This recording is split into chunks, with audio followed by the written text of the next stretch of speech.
हिंदुओं के आराध्य भगवान कृष्ण के साथ साजिश करके मुलायम सिंह यादव की सपा सरकार ने बांके बिहारी मंदिर की जमीन कब्रिस्तान के नाम कर दी।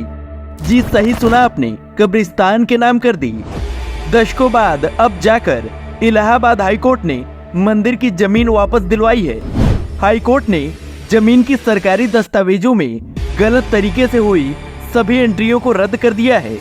हिंदू मंदिरों को तोड़ने वाला औरंगजेब तो दशकों पहले दफन हो चुका था, लेकिन भारत में उसके चेले उसके जाने के बाद सालों तक उसके दिखाए रास्ते पर चलते रहे।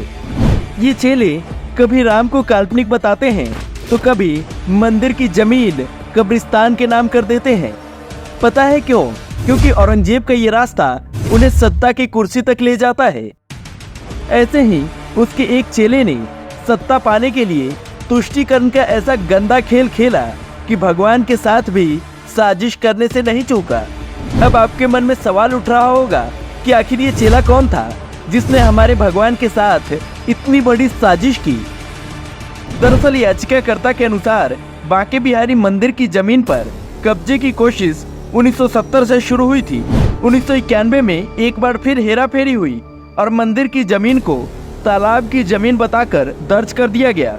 उसके बाद साल 2004 में यूपी में जब सपा की सरकार थी और मुलायम सिंह यादव सीएम थे, तब इसे कब्रिस्तान के नाम पर दर्ज कर दिया गया। लेकिन सबसे बड़ा सवाल तो यह है कि साल 1864 में जिस मंदिर का निर्माण स्वामी हरिदास ने करवाया था, 2004 में सपा की सरकार ने उसे कब्रिस्तान के नाम कैसे कर दी। हालांकि ये कोई पहला मामला नहीं था। औरंगजेब के चेले की पार्टी के लिए ऐसी तुष्टीकरण वाली राजनीति कोई नई बात नहीं थी।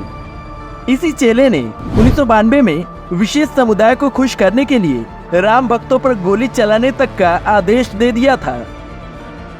इतना ही नहीं, उनकी पार्टी ने साल 2014 के लोकसभा चुनाव में चुनावी घोषणा पत्र में आतंकवाद के आरोप में जेलों में बंद विशेष धर्म के युवकों को रिहा करने तक का वादा भी किया था। यही नहीं, पुलिस और पीएससी में 15% आरक्षण देने का वादा भी किया था।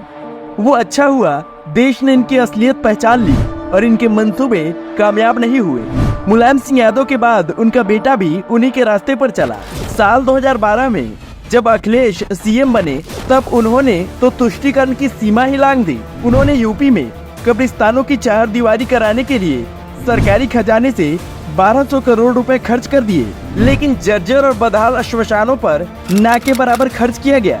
इतना ही नहीं, विशेष समुदाय के लोगों को खुश करने के लिए गाजियाबाद में 51 करोड़ रुपए की लागत से हज हाउस भी बनवाया। ये तो कुछ भी नहीं, हद तो तब पार हो गई जब अखिलेश ने उत्तर प्रदेश के सीरियल बम विस्फोट में शामिल आतंकवादियों के खिलाफ मामले वापस ले लिए थे। अखिलेश यादव ने अपने कार्यकाल के दौरान 7 मार्च 2006 को वाराणसी के संकट मोचन मंदिर और कैंट रेलवे स्टेशन पर सिलसिलेवार विस्फोटों में शामिल खूंखार आतंकवादियों के खिलाफ मामले वापस ले लिए थे। क्यों? क्योंकि तुष्टीकरण की राजनीति चमकानी थी। ये तुष्टीकरण गैंग आज भी ऐसे मौकों की तलाश में है, लेकिन देश की जनता इनकी असलियत जान चुकी है। इसलिए इनको ऐसी जगह बैठा दिया है जहां से चाह कर भी ये कुछ नहीं कर पाएंगे। लेकिन जनता को थोड़ा और सावधान रहने की जरूरत है, क्योंकि ये तुष्टीकरण गैंग अब एकजुट हो चुका है और गठबंधन बनाकर जनता को ठगने की कोशिश में लगा है।